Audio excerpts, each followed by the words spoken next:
अस्सलाम वालेकुम viewers, welcome to the students platform. Viewers, आज हम पढ़ेंगे पीएसवाई 403 के लेसन नंबर 43 को। तो आइए स्टार्ट करते हैं। Social psychology applied, social psychology in court. यहाँ से देखते हैं इंट्रोडक्शन में सिर्फ इतनी बात की गई है कि हम सोशल साइकोलॉजी का इस्तेमाल कोर्ट्स में देखेंगे कि कोर्ट्स में क्या क्या कहाँ पर इम्प्लीमेंट होता है सोशल साइकोलॉजी का।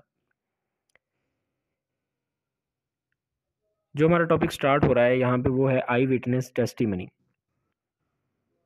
परसुएसिवनेस। एक आई विटनेस जिसने कोई जुर्म होते अपने सामने देखा हो, वो अदालत में जब गवाही देगा तो इसकी गवाही किस हद तक पुरअसर होगी, वो किस हद तक अदालत को कायल कर सकेगा, और ये देखना कि विटनेस किस हद तक ट्रस्टवर्थी है, यकीन के काबिल है। सोशल साइकोलॉजी एक जज को अपने फैसले करने में किस तरह हेल्पफुल साबित होती है। यहाँ पे एक्सपेरिमेंट था, एलिजबेथ ने एक्सपेरिमेंट किया, एक मर्डर केस लिया। 3 तरह की कंडीशंस रखेंगे उसमें। एक में कोई आई विटनेस नहीं था, इसलिए जिस बंदे पर इल्ज़ाम लगा था इसके खिलाफ 18% लोगों ने वोट दिए कि वो मुजरिम है। दूसरी कंडीशन में एक आई विटनेस था जिसने खुद उस बंदे को कत्ल करते देखा था। उस केस में लोगों ने उस कंडीशन में 72% लोगों ने वोट दिए कि वो बंदा मुजरिम है। तीसरी कंडीशन में जज ने आई विटनेस को रिजेक्ट कर दिया क्योंकि उसने सही तरह बंदे को कत्ल करते नहीं देखा था। फिर भी 68% लोगों ने उसे मुजरिम कंसीडर किया। इससे आपको आई विटनेस की अहमियत का पता चल गया होगा। How accurate are I witness. 1932 में 65 लोगों को आई विटनेस की बुनियाद पर मुजरिम करार दिया गया। बाद में मज़ीद तफ्तीश करने पर वो बेकसूर साबित हुए। यानी आई विटनेस ज़्यादा रिलायबल नहीं, इसको रिलायबल बनाने की ज़रूरत थी। आमतौर पर किसी शख्स को क्यों नहीं पहचान हम आमतौर पर किसी शख्स को क्यों नहीं पहचान पाते। मतलब एक बंदे को मैंने देखा है कत्ल करते, कुछ दिन बाद मैं दोबारा वो बंदा मेरे सामने आता है तो मुझे कन्फ्यूजन होती है कि वाकई वो बंदा था या फिर कोई और बंदा था। तीन there are 3 processes involve in our memory. पहली है, आप किसी चीज़ को देखते हैं। नंबर 2, उसे जहन में स्टोर करते हैं। नंबर 3, फिर जब आपको कहा जाता है वो चीज़ आप दोहराते हैं, उसे रिट्रीव करते हैं। आई विटनेस टेस्टिमनी में भी यही होता है। अब पता नहीं कि आपने जो चीज़ देखी है वो वैसी ही थी या फिर जो चीज़ आपने स्टोर की है वो काफ़ी अरसे तक आपने अपने जहन में रखी है और उसे अब आप भूल चुके हैं। फैक्टर इफेक्टिंग आई विटनेस टेस्टिमनी। ऐसा क्यों होता है कि हम कोई चीज़ देखने के बाद इसे बिल्कुल इसी तरह याद नहीं रख पाते। हम क्यों एक चीज़ को भूल जाते हैं, लेकिन जब हम लोगों को बताते हैं तो बड़े कॉन्फिडेंस के साथ बताते हैं। Studies shows that eyewitness are more confident than accurate. पहला फैक्टर जो है वो है स्ट्रेस एंड अराउजल। यानी कि यहाँ पे कह रहा है कि किसी चीज़ के आपने जो इवेंट देखा उसकी वजह से स्ट्रेस पैदा हुई तो थोड़ी देर के लिए आपका जो सिंपैथेटिक नर्वस सिस्टम है वो अराउज हुआ होता है। इसका बैड इफेक्ट ये होता है कि बाद में उसके बाद में होने वाला जो इवेंट है उस पर आप खास तवज्जो नहीं दे पाते।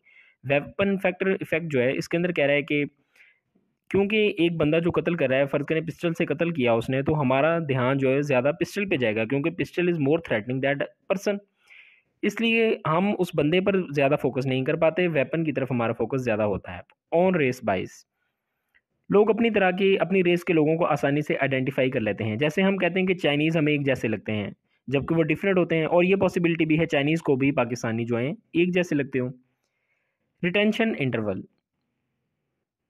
जैसे जैसे टाइम गुजरता जाता है इंसान इवेंट को भूलता जाता है। Suggestive questioning. जिस अंदाज से विटनेस से सवाल पूछे जाते हैं इस चीज़ से भी इनकी मेमोरी पर फ़र्क पड़ता है। क्लेवर लायर्स के पास एक स्किल होती है जिससे वो अपनी मर्ज़ी के मुताबिक विटनेस से सवाल करते हैं और अपनी मर्ज़ी के मुताबिक ही इनसे जवाब हासिल कर सकते हैं। लोगों ने बताया कि एक कार ने दूसरी कार को हिट किया। यहाँ पे हम एक्सपेरिमेंट पढ़ रहे हैं लॉफ्टस और पॉलमर का। इन्होंने स्टडीज़ की थी, इन्होंने एक्सपेरिमेंट दिया कि लोगों को बताया गया कि एक कार ने दूसरी कार को हिट किया है जिसकी स्पीड लोगों के जहन में आई के निस्बतन कम है। लेकिन जब इन्हें बताया गया कि कार ने हिट नहीं किया बल्कि स्मैश किया है तो उनके जहन में ये आया कि कार की स्पीड काफ़ी ज़्यादा थी। यानी एक ही बात दो मुख्तलिफ अंदाज में करने से मुख्तलिफ तरह की कंक्लूजन बनी। सब मिसलीडिंग क्वेश्चंस आल्सो चेंज आई विटनेस माइंड। जैसे इररिलेवेंट सवालात अगर उनसे पूछे जाएं तो वो असल जो बात होती है, असल टॉपिक होता है, उसको वो भूल जाते हैं। आगे देखते हैं आइडेंटिफिकेशन प्रोसीजर्स। पहला है शो अप। विटनेस के सामने एक ही बंदे को लाया जाता है और पूछा जाता है कि हाँ भाई, बंदा सामने आता है, उसके साथ उससे पूछा जाता है हाँ भाई, इस बंदा ये मुजरिम है, इसने कत्ल किया है या नहीं किया। ये एक मुश्किल मरला होता है। विटनेस सोचता है कि अगर मैं गलत आइडेंटिफाई कर देता हूँ और ये बंदा जो होता है इनोसेंट हो, इसको मेरी वजह से सज़ा मिल सकती है। या फिर उसके जहन में ये भी आता है कि अगर मैं कह दूँ कि ये बंदा मुजरिम नहीं है और ये वाकई मुजरिम हो और बाद में कोई बड़ा जुर्म कर दे, तो इसकी जिम्मेदारी भी मेरे ऊपर आएगी। अगली चीज़ है सिमल्टेनियस लाइनअप्स। 5-6 बंदों को एक ही लाइन में खड़ा करके पूछा जाता है हाँ भी इनके अंदर से कौन सा मुजरिम है। तीसरा है सिक्वेंशियल लाइनअप्स।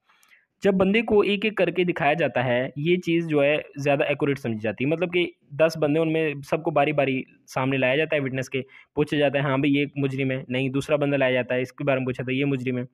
इस तरह आइडेंटिफाई करना थोड़ा आसान होता है। आगे देखते हैं हम 3 hypothesis for how post information effects memory.